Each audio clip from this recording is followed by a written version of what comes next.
Hey everyone, really quick video so you don't get caught out like we got caught out last week. Toyota have recently made some changes, and please, anybody watching wherever you are around the world, if you've seen this in your country, let us know what country yet seen the same thing happen as well. I guess it's not just Australia, but on the drive shafts, anyone that's ever changed a genuine drive shaft, on the Toyotas, on the Prados, the 120s, the 150s, the Hiluxes, in my memories, they were all the same. They had a nut. It certainly didn't look like this. I probably got one here somewhere. I could have got that, but it looks a bit different to this, and it doesn't have this piece on the end here, that last little sleeve or whatever you want to call it. And that's simply because when you put the drive shaft on, you torque it up, the bearing 235 Newton meters, whatever it may be, depending which vehicle. And then you put like a little cage over the top and a split pin. The cage is like kind of adjustable. You can move it left and right so that the split pin lines up, and there's a hole through the drive shaft for that split pin to go through, right? Pretty straightforward, isn't it? So it's been like that for years. Recently I ordered some drive shafts for a customer's car. We got the drive shafts like usual. They're in the box like usual. We got the car like usual, put on the hoist like usual, stripped it down like usual, got the drive shafts out like usual, and went, holy cow, not like usual. So that's why I'm doing this. Of course, we didn't have the nuts. Nobody was aware that there was changes and this sort of thing. But of course, when we did our homework, we found out, yep, there's been changes, and now you need to get a nut as well. So I just want to give you the part number.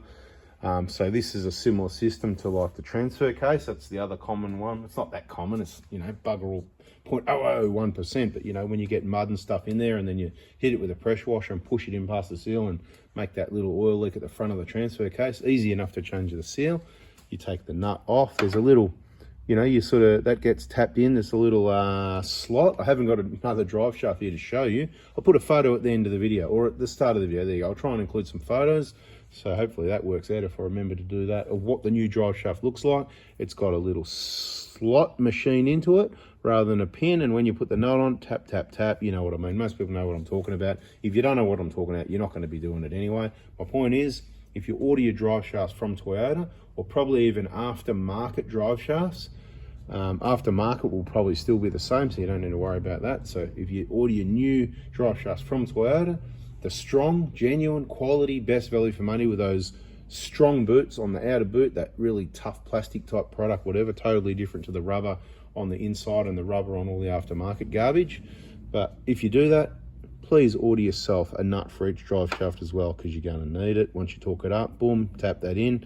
I don't see any reason why you can't use it if you just tap it out a little bit, enough to get it off. And when you put it back in the same place. Same as the transfer case, generally what you do, you just put it back in exactly the same place, and that's going to be the right torque specification for all these things. But with the hubs, the wheel bearings, I always recommend do it with a torque wrench anyway. But just giving you a rough idea, because some people, they like to do things like pinion seals on cars, and they, just put, you've got to be really lucky and put the nut right back where it was. You can't really torque it because it's got a crush sleeve in there, whatever. So it's a matter of getting it exactly how it was before, and you might get away with it if you're lucky. A lot of the time, depends how good you are, a lot of the time you will. Again, let me know in the comments, who does a pinion seal that way, while the pinion's still in the car, nut comes off, change the seal, put the seal in there, and just put the nut exactly where it was, and what percentage are you successful? Because I'm curious to know about that sort of thing. So then people can read the comments, and I can advise people, look, a lot of people do that. And this is the sort of, you haven't got a lot to lose. It's just a seal and a bit of your time. Much easier than a whole diff rebuild after pulling all the axles and everything out, although that would be the correct way to do it. Part number, in case you can't see it, 90177 28001. Is that right? 90177 28001. A few bucks each, $5 or $10 each. I can't remember, something like that. I got 4 of them, 2 for the job the other day, and 2 for spares for one day when I forget to order them, or in case it happens to you when it's a Saturday and you go, oh no, and then you find this video and then you go, oh, but yeah, and you might get lucky and be able to come and pick them up from me, but not at the moment, because guess what? We're closed. Anyway, there they are. Thanks for watching. You know the deal. Subscribe, turn the bell on, and so you don't miss the next news flash like this. Catch you on the next one. See ya.